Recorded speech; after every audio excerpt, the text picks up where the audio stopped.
Bon, on va parler aujourd'hui des jeunes qui adorent la diaspora, hein, sans l'argent. Ça veut dire que quand tu as l'argent, tu prends l'avion, tu vas à l'ambassade du pays où tu vas aller, on te fait un visa et après, voilà, tu cherches ton billet d'avion. Mais les petits qui adorent l'aventure, ça veut dire, ils ont dit, aujourd'hui, je vais aller en Europe, parce qu'il paraît qu'il y a le paradis en Europe.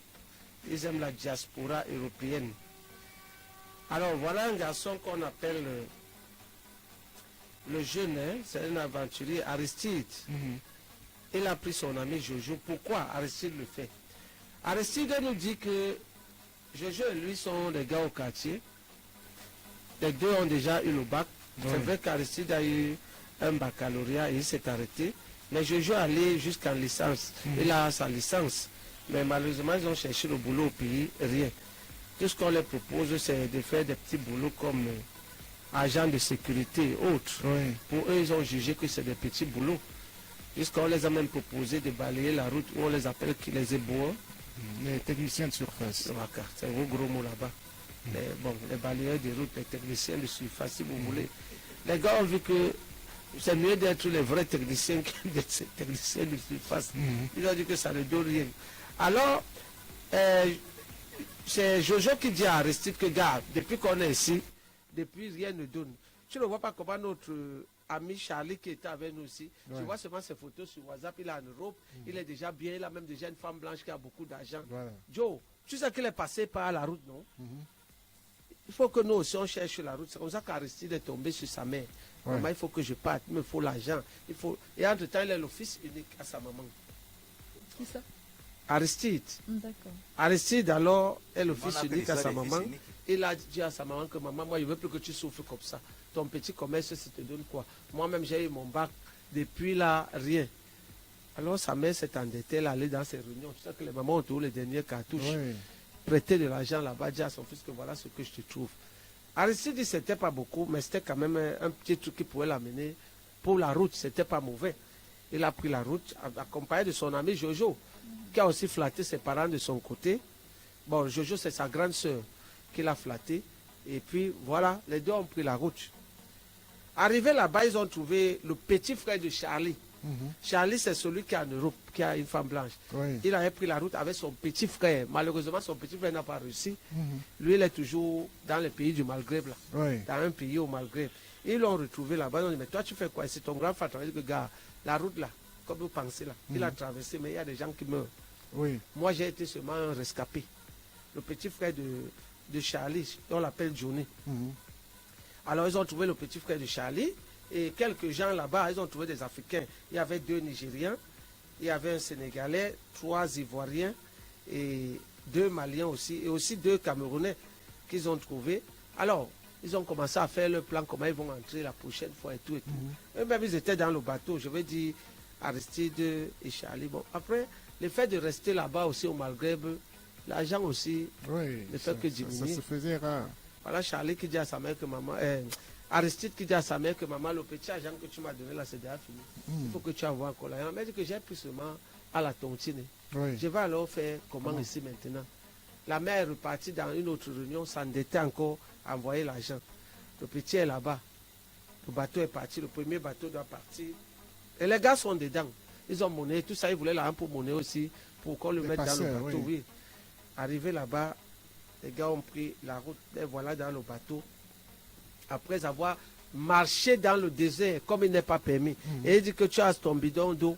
Parfois, ça finit même en route. La soif de ça. D'autres même sont morts en route que parce qu'ils avaient soif.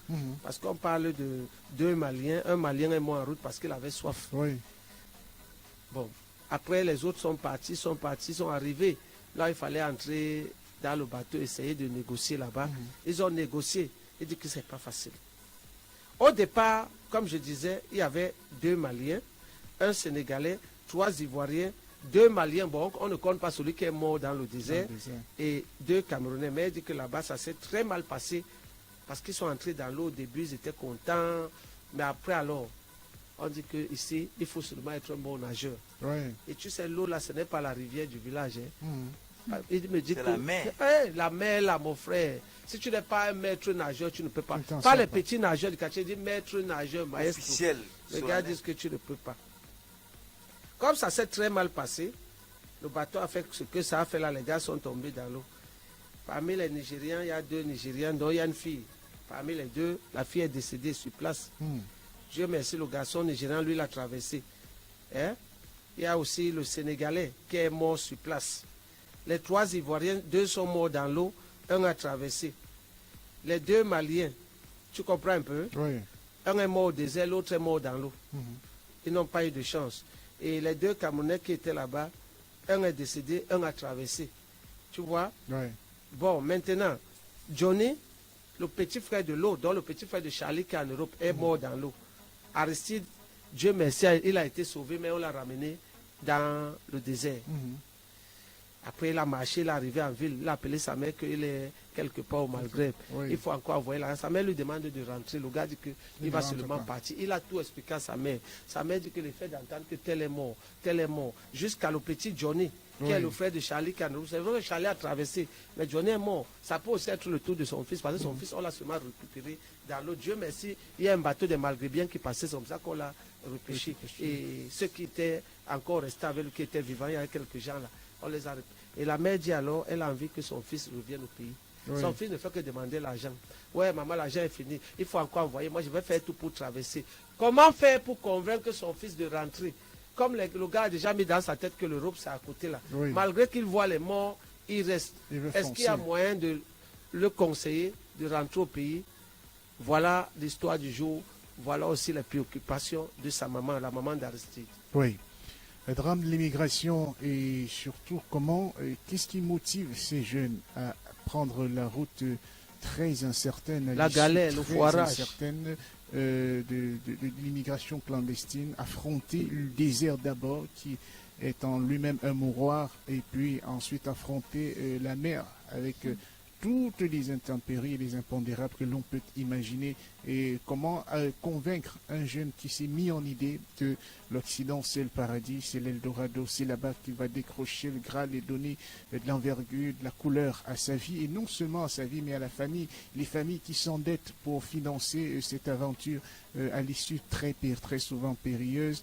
L'endettement derrière, l'entêtement de l'enfant face à une voie qui semble sans issue, comment le dissuader d'abandonner, ne pas aller au bout de cette aventure. Voilà les différentes questions et sans doute il y en a d'autres qui se poseront auxquelles vous êtes conviés, auditrices, auditeurs, à répondre, vous prononcer sur la question. Le code d'accès, nous le rappelons, il est le même, il n'a pas changé. Vous pouvez nous joindre évidemment, y compris par WhatsApp 00237 694 85 39 51 00237 694 85 39 51. Prononcez-vous sur la question de l'immigration et qui est bien sûr en lien avec l'histoire du jour. On vous donne le temps de préparer des combinés et de pouvoir donc vous inviter à l'émission.